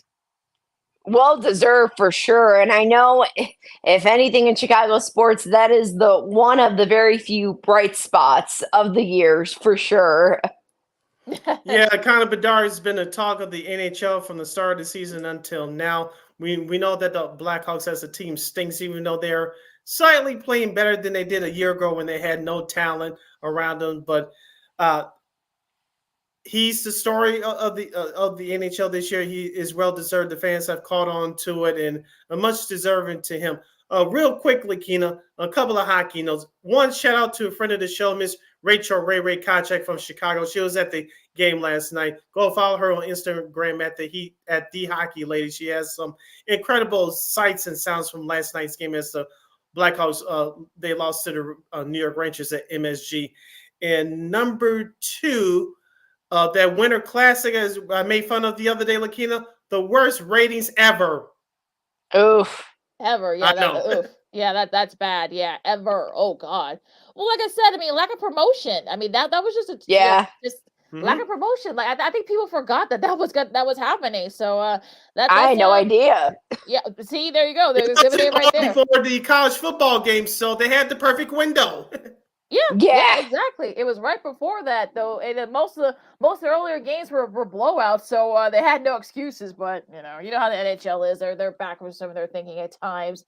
On a happier note, though, ESPN and the NCAA, this happened yesterday. That they've announced a new 8-year deal beginning in 2024, which is in this September. It includes U.S. rights to 40 NCAA championships, 21 men's, 19 men's, and 20 women's sports, exclusive international rights to the NCAA men's tournament games, and of course they add men's gymnastics and a few other sports as well. Of course, continue their coverage of women's hoops, softball, volleyball, FCS, and also D2 of college football. And of course, a couple of various other sports and various platforms as well. So, what do you guys think about this deal? It's a great deal. I know we had the name, image, and likeness program going around for the college athletes as well as the transfer portal, but you would hope that some of the athletes would get an actual financial benefit from that, because we said before, Lakina, we'll say it again. Everybody gets paid but the players. Mm-hmm. Just saying. Yeah, you're not lying about that, and I'm hoping that this will lead to more NIL money for these teams, especially with some of these Olympic sports. We'll see how they do with all the conference rearrangements and stuff like that. That's really going to be kind of like the thing that sort of like propels, especially with this new TV deal coming up. And I know some women's basketball fans were disappointed because it wasn't a separate one, but I think at this point you want to kind of lead into the fact that you're kind of like, after football and men's hoops, and you probably say even taking away baseball and softball, you're kind of like right there in the cream of the crop right now. So you can be kind of like the leaders of the pack here with this new deal. So we'll see what happens. Yeah, I want to ask Christine real quick, because I know we're running up against it. What did you think about the two college football games this past Monday? Michigan beating Alabama and Washington beating Texas. Both were great games. No more Bama. No more Bama. I was so excited for Michigan. I was saying go blue during that game for sure. I'm excited for JJ McCarthy. He's a LaGrange kid.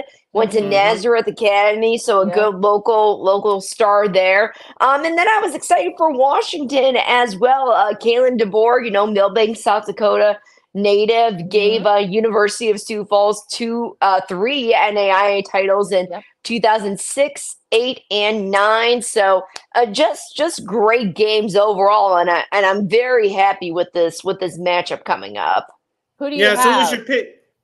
Michigan or Washington?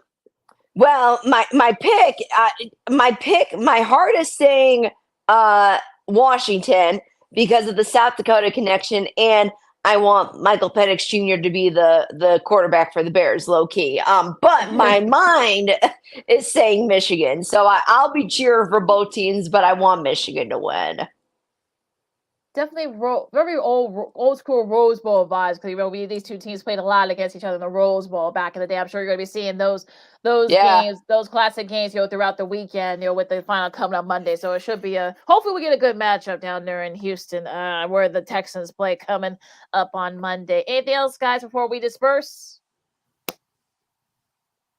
I'm ready for this weekend in Week 18 NFL regular season finale. And after next Sunday, no more NFL Red Zone, no more Scott Hansen. I don't. Yeah, well, I'm sure he'll still be on NFL Network the coverage. So I'm just gonna be able to see in the Red Zone. But I'm looking forward to that, and also college hoops in full swing now. So no more college football, to distract you guys from on Saturday. So you got we talked about the great matches coming up in the previous segment. So make sure you check those games out. What are you looking forward to, Christine? Oh gosh, I love the football matchups this weekend, and just a lot of football this weekend for sure. And for the South Dakota State Jackrabbits, they're in Frisco for their big championship game on Sunday against the Montana Grizzlies. So for at least a couple more days, I'll say ears up, go Jacks. I love that Jack Rabbit squad. Pretty good one too between those two teams. Very historic programs in the FCS. So that game will be on ESPN, I believe. So in between, I think some women's college hoops games. So yeah, so make sure you guys check that out as well. A little appetizer for the national championship game on the FBS side. With that said, you can follow me, Keenan McGee, on the Twitter, X, and IG. You can follow yours truly, Sydney Brown, on the Twitter, X, and the IG at SidKid80. Once again, it's SidKid80. That's SIDKID80. That's SIDKID80. Christine, the Queen, where can the lovely people follow you on social media? And they can follow me at @Manika_KXRB. And you still have the bird into the new year, huh? I do. Hopefully the Bears will get the Packers to bird. Oh, gosh. You catch Second City Sports every Monday, every Friday from noon to 2 p.m. Central Standard Time, our regular days and times. Once again, you catch Second City Sports every Monday and every Friday right here on Sports of Chicago, noon to 2 p.m. Central Standard Time. You can catch the replays anytime you want on Sports of Chicago's Facebook and YouTube channel. And Twitter X too. Yeah. Make sure you download that Sports Zone Chicago app wherever you get your apps. Follow Sports Zone Chicago on all social media platforms. Subscribe to our podcast at War Media Podcast. That's WARR Media, PODCASTS. And make sure you give War Media a follow at WARR Media on all social media platforms. Thank you very much in advance for your support. Like, share, subscribe, and tell your friends, please. And be sure to catch Second City Sports along with our other programming from Sports Zone Chicago is now available 24 hours a day, 7 days a week, 365 days a year, live and on demand on Roku TV. And we will provide. So enjoy all the sports, everybody, and make sure you stay safe out there because I know there's some snow that's coming up in various parts of the middle part of the country. So make sure you guys stay safe out there and enjoy all the sports this weekend. For Sid and Christine, I'm Lakia. This has been Second City Sports and on Sports of Chicago, and we'll see you guys back to our regular day on Monday. Go Bears, holla!